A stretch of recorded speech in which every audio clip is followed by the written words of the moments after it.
আজ ৯ ফেব্রুয়ারি সোমবার রাঙ্গুনিয়ার ঐতিহ্যবাহী গাটসেক গ্রামের খলিল ভান্ডার দরবার শরীফে অনুষ্ঠিত হচ্ছে হজরতুল আল্লামা জনাব মাওলানা খলিলুর রহমান শাহ সাহেবের ১০৪তম বার্ষিক উরুস শরীফ।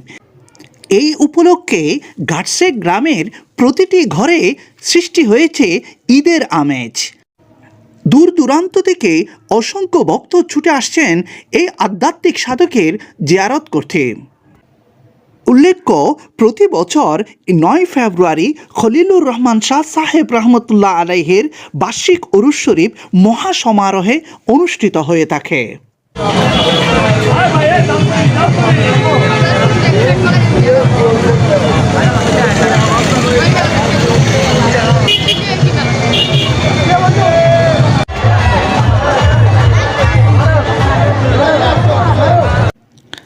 ভিডিওটি বেশি বেশি শেয়ার করার অনুরোধ রইল। ধন্যবাদ।